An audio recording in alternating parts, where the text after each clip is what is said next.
કેમ છો વિદ્યાર્થી મિત્રો? Good morning. આજે આપણે બોરના પરમાણુ મોડલ વિશે માહિતી મેળવીશું. તો નીલ્સ બોર નામનો જે વૈજ્ઞાનિક હતો એણે બોરનું પરમાણુ મોડલ રજૂ કર્યું. તો બોરના પરમાણુ મોડલ મુજબ નીલ્સ બોરે પરમાણુ મોડલ રજૂ કર્યું.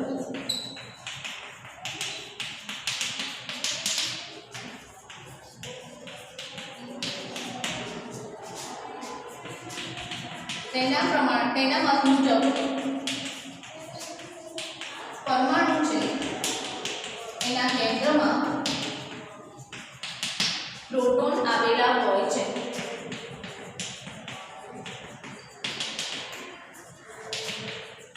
અને કેન્દ્રની ફરતે અલગ અલગ કક્ષાઓ આવેલી હોય છે.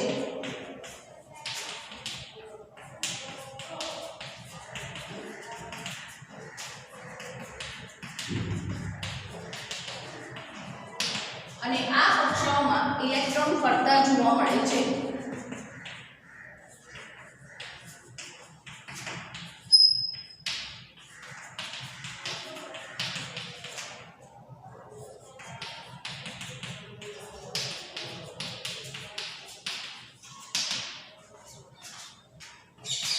કેન્દ્રની ફરતે કુલ 4 કક્ષાઓ આવેલી છે.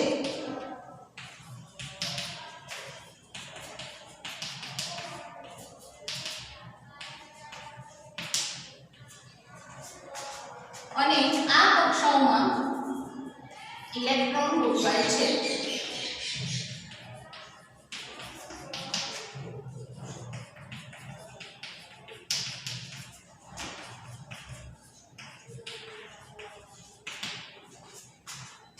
ઇલેક્ટ્રોનની સંખ્યા E-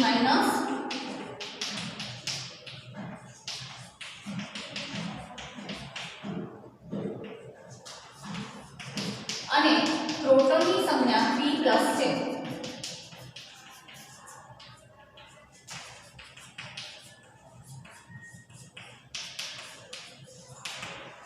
તો ખ્યાલ આવશે વિદ્યાર્થી મિત્રો?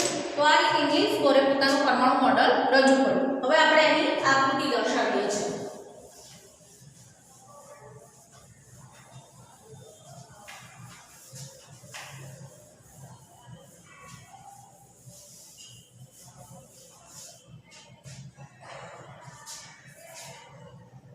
તમે જોશો કે અહીંયા સૌપ્રથમ પરમાણુનું કેન્દ્ર દર્શાવેલું છે.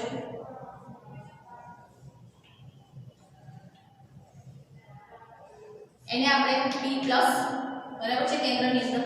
પછી બધી અલગ અલગ કક્ષાઓ બતાવેલી છે. આ છે પ્રથમ કક્ષા, આ છે એની બીજી કક્ષા, આ છે ત્રીજી કક્ષા અને આ છે ચોથી કક્ષા.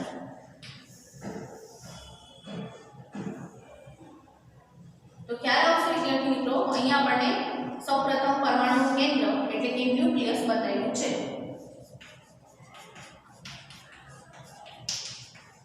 કૌંસમાં ન્યુક્લિયસ દર્શાવેલું છે. પછી આ એની પ્રથમ કક્ષા છે. પ્રથમ કક્ષા એને આપણે K કક્ષા તરીકે ઓળખીશું. પછી આ છે એની બીજી કક્ષા, એને આપણે N કક્ષા તરીકે ઓળખીશું. આ છે ત્રીજી કક્ષા, એને M કક્ષા તરીકે. અને આ છે ચોથી કક્ષા, તેને આપણે N કક્ષા તરીકે ઓળખીશું. તો આ રીતે પરમાણુના કેન્દ્રની ફરતે વિવિધ પ્રકારની કક્ષાઓ આવેલી હોય છે. આમાં n = 1, n = 2, n = 3 અને n = 4 આ બધીની કક્ષાઓની માહિતી આપે છે. હવે પ્રથમ કક્ષા છે, દેખાય છે બધાને? આ ન્યુક્લિયસનું આ જે કેન્દ્ર છે, કેન્દ્રની ફરતે જે પહેલી કક્ષા આવેલી છે, પ્રથમ કક્ષાની અંદર વધુમાં વધુ 2 ઇલેક્ટ્રોન સમાઈ શકે છે એટલે કે આમાં આપણને વધારેમાં વધારે 2 ઇલેક્ટ્રોન સમાતા જોવા મળે છે અહીંયા આ રીતે ઇલેક્ટ્રોન ગોઠવાય છે E- E-.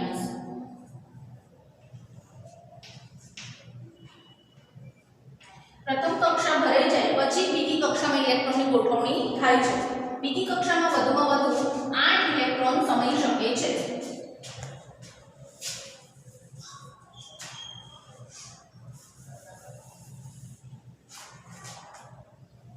અહીંયા 2 ઇલેક્ટ્રોન સમાઈ શકે છે અહીંયા 8 ઇલેક્ટ્રોન વધુમાં વધુ સમાઈ શકે ત્રીજી કક્ષા છે એની અંદર વધુમાં વધુ 18 ઇલેક્ટ્રોન આવી શકે છે અને ચોથી કક્ષામાં વધુમાં વધુ 32 ઇલેક્ટ્રોન સમાઈ શકે છે તો આ રીતે વિવિધ પ્રકારની કક્ષાઓમાં ઇલેક્ટ્રોનની ગોઠવણી જોવા મળે છે n બરાબર 2 અહીંયા n બરાબર 3 અને n બરાબર 4 હવે ઇલેક્ટ્રોનની આ બધી કક્ષાઓમાં કઈ રીતેની ગોઠવણી છે તો કે 2n નો વર્ગ આ સૂત્ર મુજબ બધી જ કક્ષાઓમાં ઇલેક્ટ્રોનની ગોઠવણી થાય છે તમે જોશો કે પ્રથમ કક્ષા છે અને આપણે કઈ કક્ષા કહીએ છીએ જ્યાં n બરાબર સ્મોલ n બરાબર 1 છે 2 * 1 નો વર્ગ સૂત્રમાં કિંમત મૂકો એટલે 1 નો વર્ગ એટલે 1 2 * 1 એનો અર્થ છે કે પહેલી કક્ષામાં 2 ઇલેક્ટ્રોન સમાઈ શકે છે તો આ સૂત્ર પ્રમાણે એની આપણે કિંમતો મૂકતા જઈએ ધારો કે બીજી કક્ષામાં સ્મોલ n બરાબર 2 છે તો અહીંયા તમે 2 લખશો એટલે 2 * 2 નો વર્ગ બરાબર 4 બરાબર છે લખીએ છીએ આપણે 2n નો વર્ગ બરાબર 2 * n બરાબર 2 છે બીજી કક્ષામાં તો એ આપણે લખીશું તો 2 નો વર્ગ એટલે 4 એટલે શું જવાબ આવશે 8 ખ્યાલ આવે એટલે કે બીજી કક્ષામાં વધુમાં વધુ 8 ઇલેક્ટ્રોન સમાઈ શકે છે એના પછી આપણે વાત કરીશું ત્રીજી કક્ષા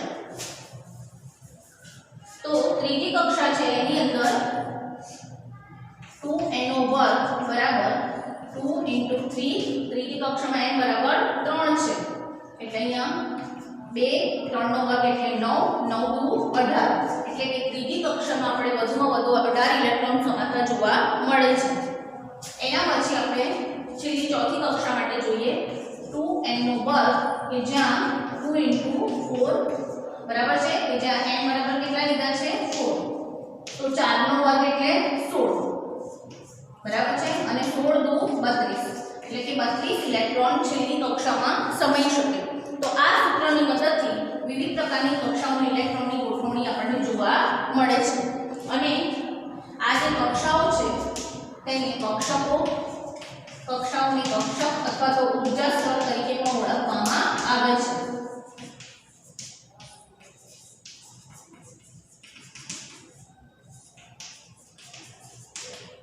સૌપ્રથમ પહેલા જે કેન્દ્રની નજીકની કક્ષાઓ છે તેમાં ઇલેક્ટ્રોનની ગોઠવણી થાય છે પહેલી કક્ષા ભરાઈ જાય ત્યારબાદ બીજી કક્ષામાં ઇલેક્ટ્રોન ગોઠવાય છે ત્યાર પછી ત્રીજી કક્ષા અને ચોથી કક્ષામાં આમ ક્રમ અનુસાર વિવિધ પ્રકારના ઇલેક્ટ્રોનની ગોઠવણી આપણને જોવા મળે છે તો આ રીતે બોર નામના વૈજ્ઞાનિકે પરમાણુનું મોડલ રજૂ કર્યું અને એમાં વિવિધ પ્રકારની K L M N એમ 4 પ્રકારની કક્ષાઓ રજૂ કરી બોરનું પરમાણુ મોડલ છે એ સ્વીકાર્ય ગણવામાં આવ્યું બરાબર છે આમ ઇલેક્ટ્રોનની સ્વતંત્ર કક્ષાઓ તરીકે ઓળખાતી ચોક્કસ કક્ષાઓ છે પરમાણુની અંદર માન્ય કક્ષાઓ ગણાય છે અને સ્વતંત્ર કક્ષામાં પરિભ્રમણ દરમિયાન ઇલેક્ટ્રોન છે પોતે વિકિરણ સ્વરૂપે ઉર્જા મુક્ત કરતા નથી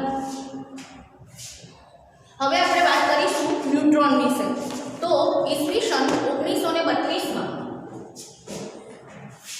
ન્યુટ્રોન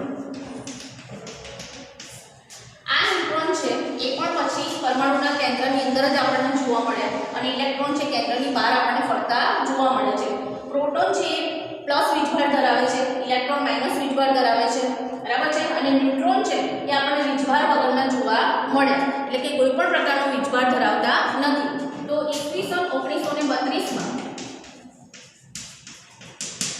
જે ચેડવિક નામનો જે વૈજ્ઞાનિક હતો તેણે ન્યુટ્રોનની શોધ કરી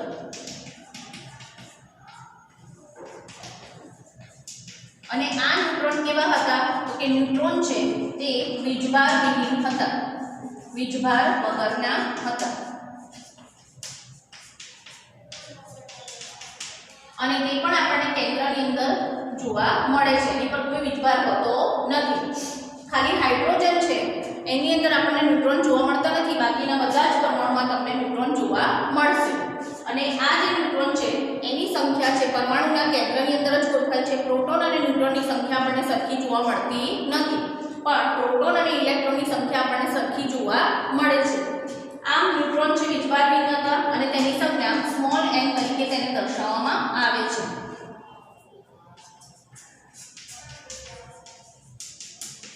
બરાબર છે. અને આ ન્યુટ્રોન છે એનું દળ છે એ પરમાણુના કેન્દ્રમાં રહેલા પ્રોટોન છે એના દળ જેટલું જોવા મળ્યું. એટલે કે ન્યુટ્રોનનું દળ પ્રોટોનના દળ જેટલું જ હોય છે.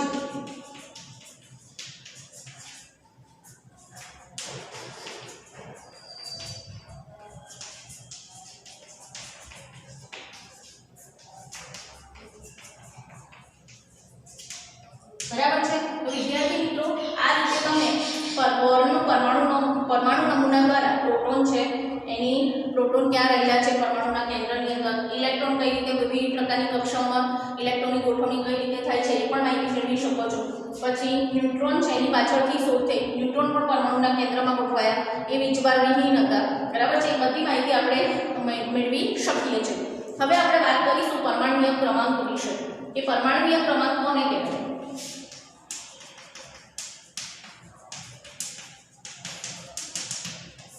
તો કે પરમાણુના કેન્દ્રમાં રહેલા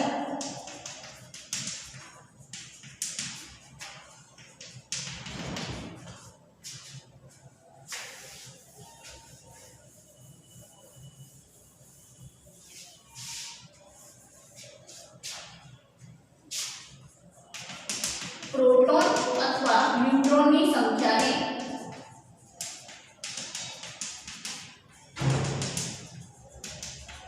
પરમાણુય ક્રમાંક કહે છે.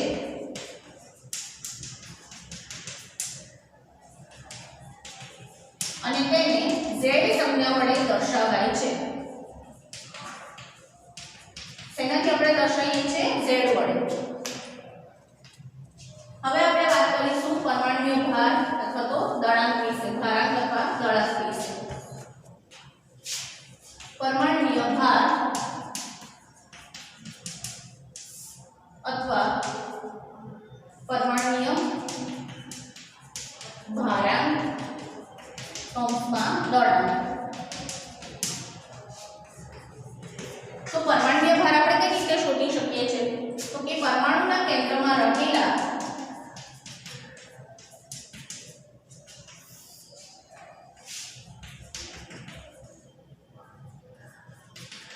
પ્રોટોન અને ન્યુટ્રોનની સંખ્યાના સરવાળાને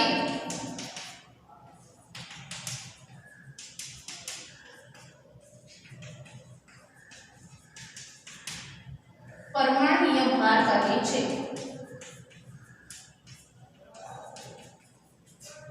અથવા પરમાણુય દળાંક કે ભારાંક કહે છે.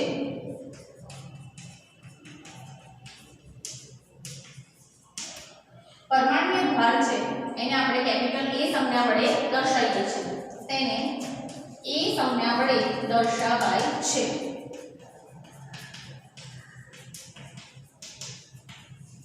આમ A બરાબર P પ્લસ M. બરાબર છે. ટૂંકમાં કહી શકાય કે પરમાણુય ભાર બરાબર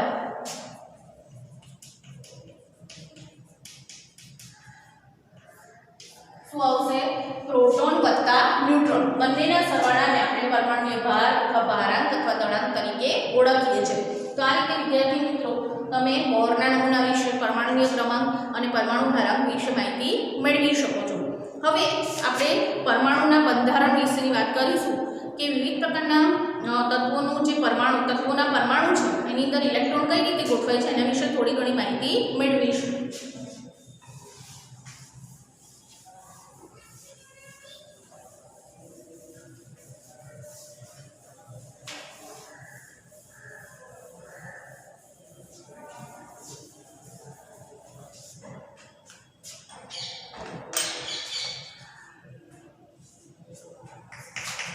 પરમાણુય બંધારણ.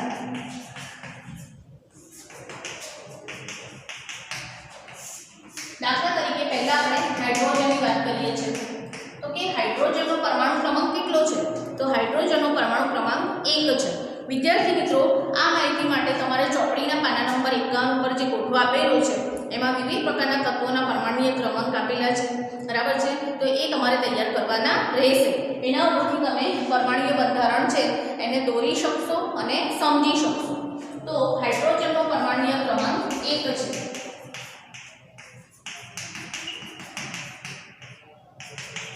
જો પરમાણુય ક્રમાંક આપણે હમણાં જ વ્યાખ્યા લખાઈ કે તત્વના પરમાણુમાં રહેલા પ્રોટોન અથવા ઇલેક્ટ્રોનની સંખ્યાને તે તત્વનો પરમાણુય ક્રમાંક કહીએ છીએ એટલે કે આમાં પ્રોટોન કેટલા રહેલા હશે 1 અને ઇલેક્ટ્રોન પણ કેટલા હશે 1 બંનેની સંખ્યા આપણને હંમેશા સરખી જોવા મળશે હાઇડ્રોજનમાં આપણને ન્યુટ્રોન જોવા મળતા નથી હવે આપણે હાઇડ્રોજનની પરમાણુ રચના જોઈશું તો પહેલા તો આપણે એનું કેન્દ્ર બતાવીશું કેન્દ્રની અંદર કેટલા પ્રોટોન આવશે 1 પ્રોટોનને આપણે P+ વડે બતાવીએ છીએ બરાબર છે અને કેન્દ્રની ફરતે માત્ર એક જ કક્ષા દોરીશું બરાબર છે કારણ કે એમાં કેટલા ઇલેક્ટ્રોન છે એક જ ઇલેક્ટ્રોન છે તો આપણે આને ખાલી એક જ ઇલેક્ટ્રોનને દર્શાવીશું બરાબર છે તો આ રીતે જેટલા ઇલેક્ટ્રોનની જરૂરિયાત હોય એ પ્રમાણે આપણે એની કક્ષાઓ દોરીશું જો પ્રથમ હાઇડ્રોજનની અંદર માત્ર એક જ ઇલેક્ટ્રોનની જરૂર છે પહેલી કક્ષામાં વધુમાં વધુ 2 ઇલેક્ટ્રોન સમાઈ શકે છે એટલે આપણે એકથી વધારે કક્ષાઓ દોરવાની જરૂર પડતી નથી તો આ આપણને હાઇડ્રોજનની પરમાણુ રચના દર્શાવે છે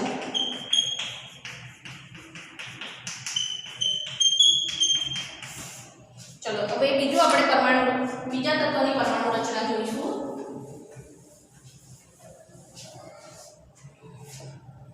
હિલિયમની પરમાણુ રચના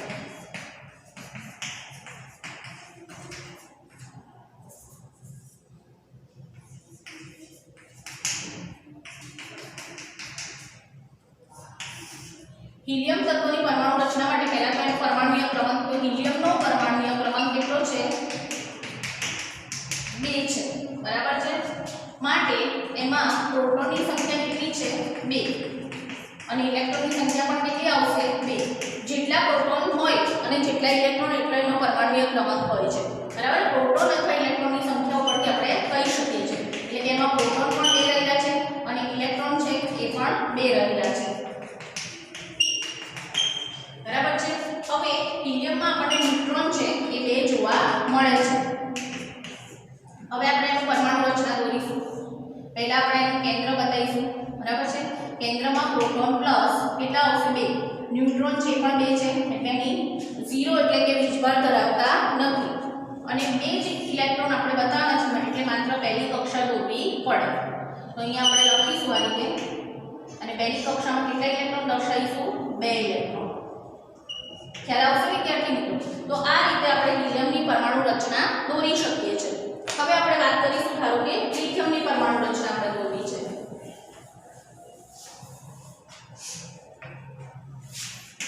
લિથિયમની પરમાણુ રચના તો લિથિયમનો પરમાણુ ક્રમાંક કેટલો છે તો લિથિયમનો પરમાણુ ક્રમાંક બરાબર 3 કેટલો છે 3 છે હવે તમે જોશો કે એની અંદર કેટલા પ્રોટોન તો કે ભાઈ લિથિયમમાં પ્રોટોન પણ 3 પછી ઇલેક્ટ્રોન પણ 3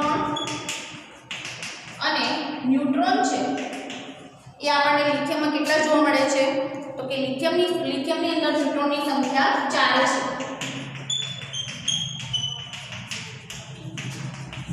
દરેક તત્વના પરમાણુમાં ન્યુટ્રોનની સંખ્યા સરખી હોતી નથી અમુકમાં અલગ પણ આપણને જોવા મળે છે હવે આપણે એની આકૃતિ દોરીશું પહેલા તો આપણે એનું પરમાણુનું કેન્દ્ર દોરીશું બરાબર કેન્દ્રની અંદર શું આવશે પ્રોટોન P+ કેટલા છે 3 પછી ન્યુટ્રોન કેટલા છે 4 4 N0 અને પછી પહેલી કક્ષા આપણે પહેલા દોરીશું પહેલી કક્ષામાં કેટલા ઇલેક્ટ્રોન આવશે 2 ઇલેક્ટ્રોન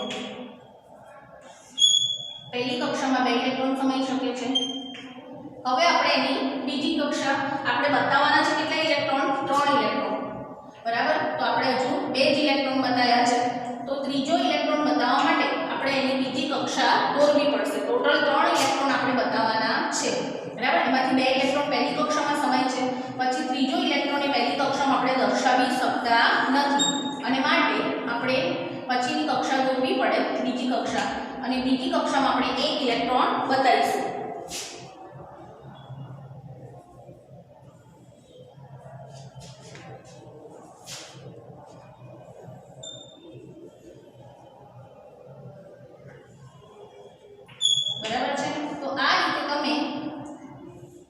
વિવિધ પ્રકારની કક્ષાઓની અંદર ઇલેક્ટ્રોનની ગોઠવણી દર્શાવી શકો છો। બરાબર છે? તો વિદ્યાર્થી મિત્રો આ રીતે તમે અલગ અલગ તત્વોના પરમાણુની રચના દોરી શકશો। ખ્યાલ આવશે બધાને? હવે આપણે વાત કરીએ છીએ સંયોજકતા વિશે।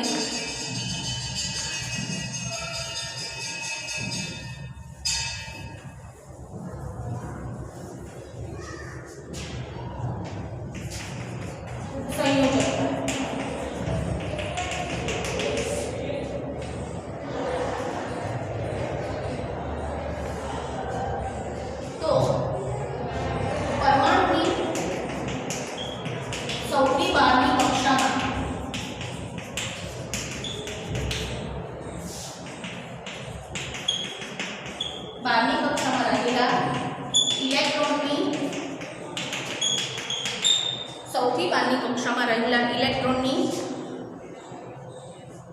સંખ્યાને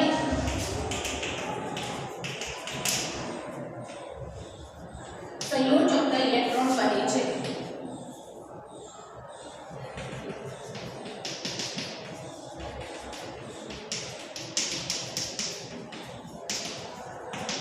હવે આ સંયોજકતા સમજવા માટે આપણે એક બે ઉદાહરણ લઈશું। દાખલા તરીકે સોડિયમનું ઉદાહરણ લઈએ છીએ। સોડિયમ, હવે આ સોડિયમનો પરમાણુ ક્રમાંક કેટલો છે? તો કે સોડિયમનો પરમાણુ ક્રમાંક 11 છે। હવે તમે એની ઇલેક્ટ્રોન રચના વિશે વિચારી શકશો કે એની પહેલી કક્ષામાં કેટલા ઇલેક્ટ્રોન આવશે? 2, બીજી કક્ષામાં 8 અને છેલ્લી કક્ષામાં કેટલો ઇલેક્ટ્રોન હશે? 1 ઇલેક્ટ્રોન। બરાબર છે? તો હવે આપણે વાત કરી હતી કે પરમાણુની કેન્દ્રની નજીક જે બી ઇલેક્ટ્રોન હોય એને કેન્દ્ર પ્રત્યે આકર્ષણ વધારે હોય, પણ કેન્દ્રથી જેમ દૂર જાય ઇલેક્ટ્રોન એમ એનું આકર્ષણ ઓછું થતું જાય। આથી દૂર રહેલા ઇલેક્ટ્રોન છે, કેન્દ્રથી જે દૂર રહેલી કક્ષા છે એના ઇલેક્ટ્રોન દૂર થઈ શકે છે। આથી આપણે છેલ્લી કક્ષાના ઇલેક્ટ્રોનને ધ્યાનમાં લઈશું અને એટલા માટે કહ્યું છે કે સૌથી બહારની કક્ષામાં રહેલા ઇલેક્ટ્રોનની સંખ્યાને સંયોજકતા ઇલેક્ટ્રોન કહેવામાં આવે છે। હવે ધારો કે સોડિયમનો પરમાણુ ક્રમાંક 11 છે, એટલે એની પહેલી કક્ષામાં 2 ઇલેક્ટ્રોન ગોઠવાશે, બીજીમાં 8 અને ત્રીજીમાં 1 ઇલેક્ટ્રોન। તો આ છેલ્લી કક્ષાનો જે ઇલેક્ટ્રોન છે એ દૂર થઈ શકે છે। જો છેલ્લી કક્ષાનો ઇલેક્ટ્રોન દૂર થાય, 1 ઇલેક્ટ્રોન દૂર થાય તો સોડિયમની સંયોજકતા એને +1 લખાશે। શા માટે? કારણ કે છેલ્લી કક્ષામાંથી 1 ઇલેક્ટ્રોન દૂર થઈ શકે છે માટે। હવે આના ઉપરથી આપણે કહી શકીએ કે જો પરમાણુની છેલ્લી કક્ષામાં 1, 2 કે 3 ઇલેક્ટ્રોન રહેલા હોય તો તે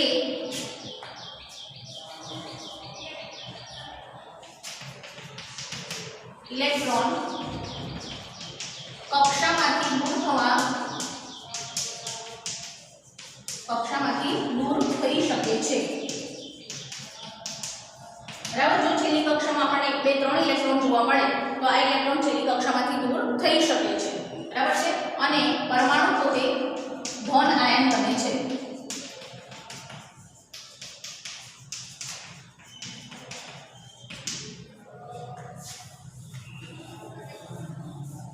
આ જ રીતે જો પરમાણુની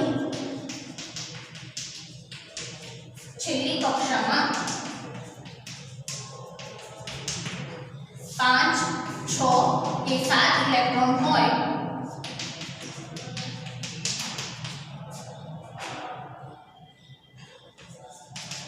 તો તે બહારથી પરમાણુ મેળવવા માટે પ્રયત્ન કરે છે।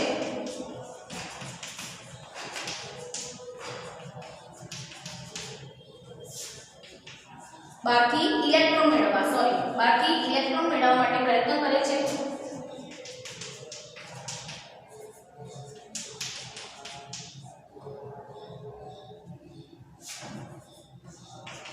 અને પોતે ઋણ આયન બને છે।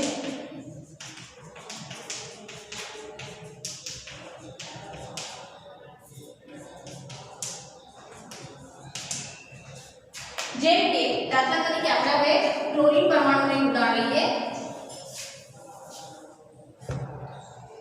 દાખલા તરીકે ક્લોરીનનો પરમાણુય ક્રમાંક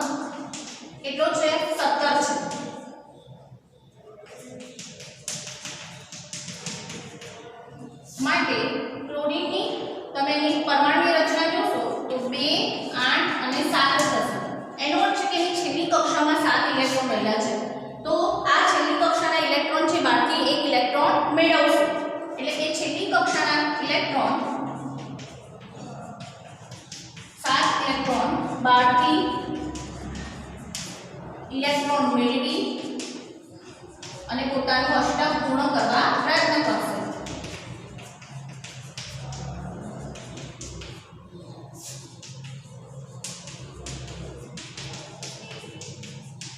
આથી Cl પોતે ઋણાયન બને છે.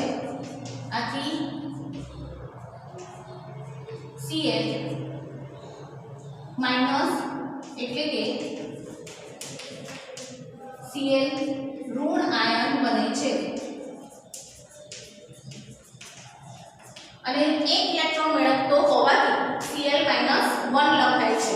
Cl - 1 અથવા તો આપણે એકલો Cl- તરીકે પણ દર્શાવી શકીએ છીએ.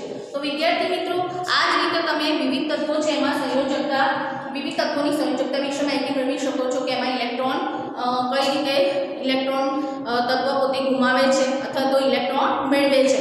જો છેલ્લી કક્ષામાં 2 ઇલેક્ટ્રોન રહેલા હોય અને જો કોઈ તત્વ પોતે 2 ઇલેક્ટ્રોન ગુમાવે તો એ +2 સંયોજકતા ધારણ કરશે. છેલ્લી કક્ષામાં 3 ઇલેક્ટ્રોન હોય અને જો 3 ઇલેક્ટ્રોન ગુમાવે તો +3 સંયોજકતા ધારણ કરતો જોવા મળે છે. દાખલા તરીકે મેગ્નેશિયમમાં Mg+2, Al માં Al+3 બરાબર છે. અને જો છેલ્લી કક્ષાની અંદર 5 ઇલેક્ટ્રોન હોય તો 12 થી 3 ઇલેક્ટ્રોન મેળવે તો એની સંયોજકતા -3 તમને જોવા મળશે. જો એ છેલ્લી કક્ષામાં 6 ઇલેક્ટ્રોન હોય અને 12 થી 2 ઇલેક્ટ્રોન મેળવે તો એની સંયોજકતા આપણને -2 જોવા મળશે. તો આ રીતે વિવિધ પ્રકારના તત્વોની સંયોજકતા વિશે તમે માહિતી મેળવી શકો છો. બરાબર છે. તો વિદ્યાર્થી મિત્રો, અહીંયા આપણો લેક્ચર કમ્પ્લીટ થાય છે. Thank you.